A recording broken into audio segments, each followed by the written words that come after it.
laps de temps. Il reste quelques places devant, si vous voulez vous asseoir. Venez, ça nous fait peur les chaises vides. C'est seulement. Que j'ai au moins, voilà. On y va. Alors, j'attends que les personnes s'installent. Alors, la petite règle du jeu, le porteur, la porteuse présente son projet. Et puis ensuite, on a un petit quart d'heure pour poser des questions, échanger. Et hop, on tourne. Et il y a 3 porteurs de projet. Voilà, donc je te laisse commencer. Laurence. Donc, bonjour, moi c'est Laurence, les déchaînés du bocal. Vous m'entendez là? Alors, vous voyez cet objet, il est intact et pourtant la seule solution qu'on vous propose, c'est de le confier à une benne à verre pour qu'il soit recyclé et fondu dans des fours à 1600 degrés. Donc chaque seconde, ce sont 120 kg de verre qui sont jetés, cassés par l'ensemble des ménages français. Alors, pour ma part, j'ai décidé d'arrêter avec ce geste absurde. Et comme je me suis rendu compte que j'étais la seule, j'étais pas la seule, justement, j'ai décidé de créer les déchaînés du bocal pour relancer le réusage des pots en verre sur mon secteur en circuit court, donc dans le Valenciennois. Alors, bon, Margot, on discutait il n'y a pas longtemps. Elle me disait justement qu'elle faisait ses confitures, elle faisait donc ses achats en vrac et tous ses produits elle-même et qu'elle galérait pour trouver des pots. Donc, moi qui croulais sous les stocks, j'ai trouvé preneur. Et puis, j'ai rencontré Nelly qui vend des yaourts bio dans les pots plastiques. Alors, c'est pas top ni pour elle ni pour ses clients. Malheureusement, dans la situation actuelle, elle n'a pas vraiment le choix. Et sur les marchés, la majorité des producteurs transformateurs sont unanimes. Le verre coûte de plus en plus cher, il faut le chercher de plus en plus loin.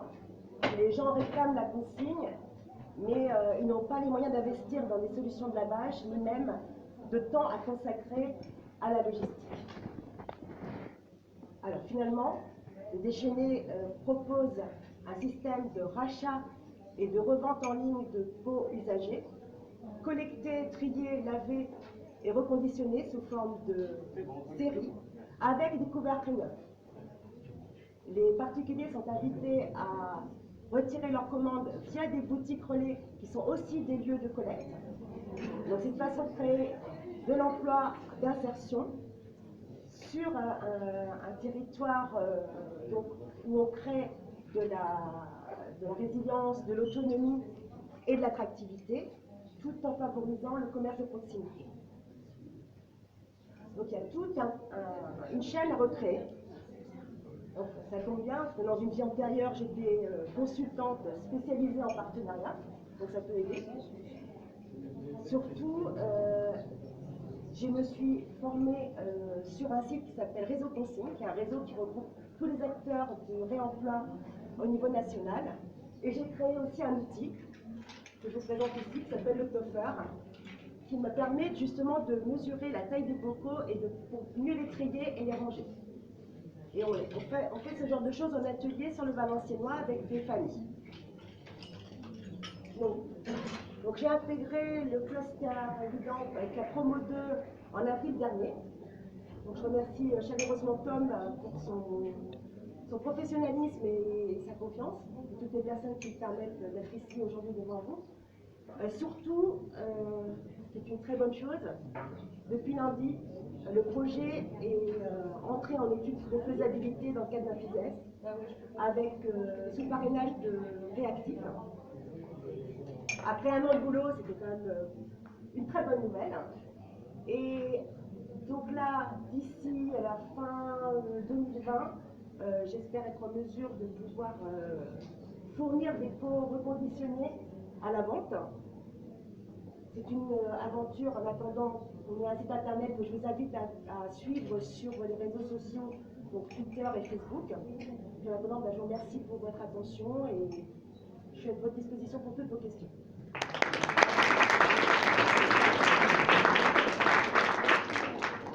Alors peut-être des questions sur le projet, sur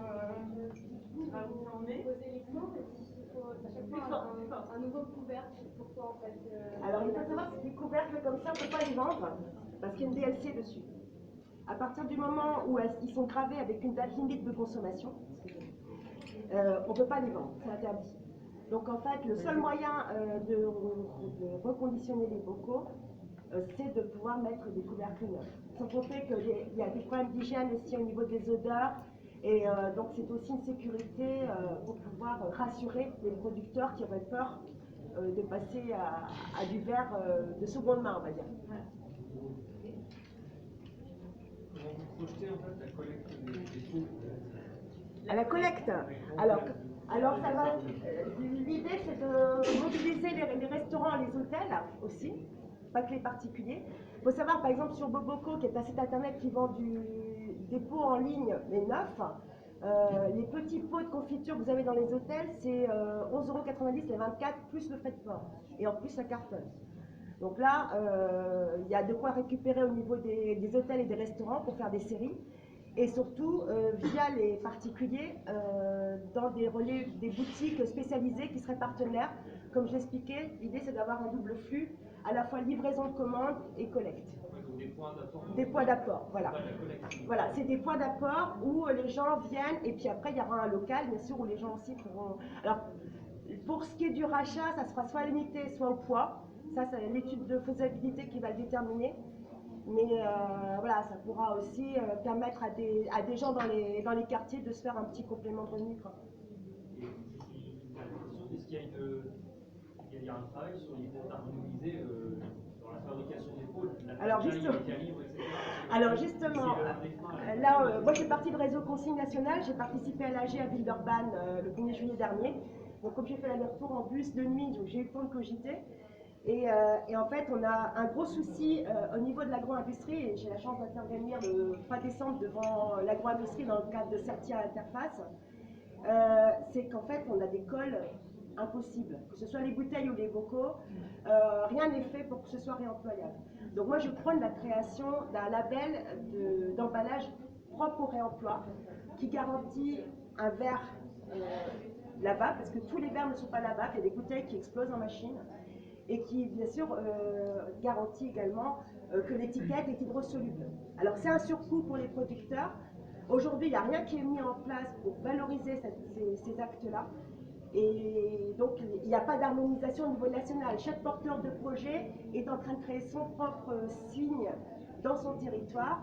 Non seulement il doit créer un système de collecte, mais en plus, il doit mettre aux normes chaque producteur du secteur. Donc, c'est un travail de titan. Et moi, je pars du principe que ce n'est pas à nous, porteurs de projet, de faire ce travail-là, mais c'est à l'État d'inciter l'agro-industrie de se mettre aux normes.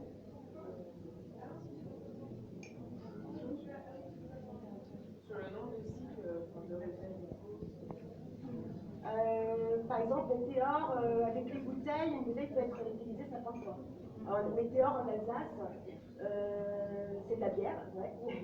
Et je précise parce que ce n'est pas des bocaux.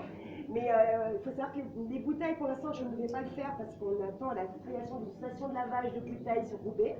Hein, donc on a créé le réseau Consigne France. Donc il y a des jeunes femmes qui sont en train de créer ce projet de station de lavage. Et on ne peut pas faire du lavage de bouteilles de façon très sûre dans des machines à capot comme on le fait avec les bocaux.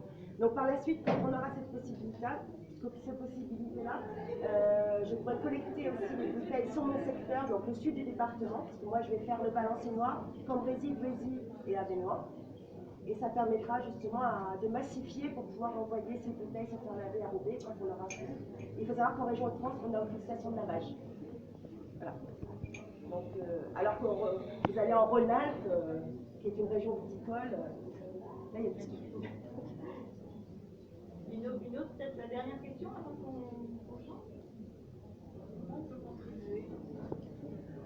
Alors, déjà vous allez sur la page Facebook, donc vous pouvez suivre tous les articles que je récolte au niveau national et régional. Pour l'instant, moi je vais développer sur le Valenciennois, donc il va falloir déjà faire la preuve pendant l'étude de faisabilité que le projet est viable. Et à partir de là, l'idée, ce sera justement de l'essaimer au niveau national et faire en sorte qu'on puisse aussi fournir les porteurs de projets qui développent du vrac.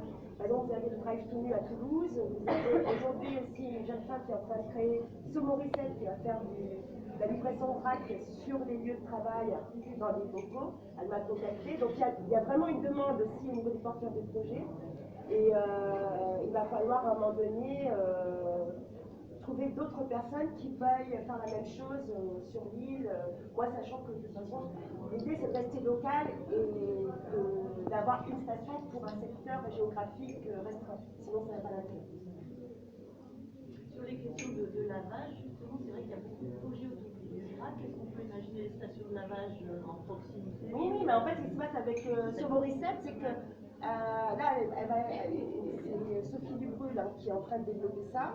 Elle va être sur Liverpool, entre la région et l'Incardin. Donc elle va d'abord développer sur son territoire, c'est un peu le même principe que moi.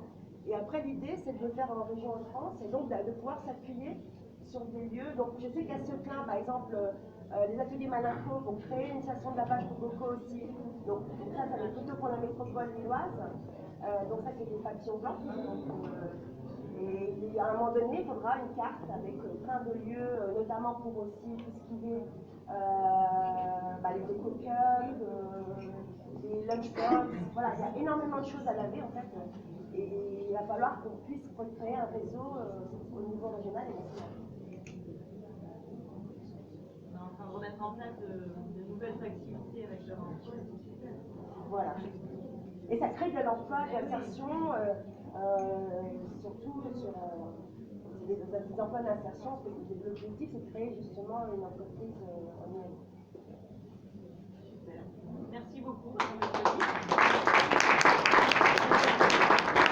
Et si vous voulez juste un rigole, il y a des petits détails. Donc c'est une façon d'avoir une culture du bocal. Les déchaînés du bocal. Alors. Voilà, merci. Merci à vous. On continue.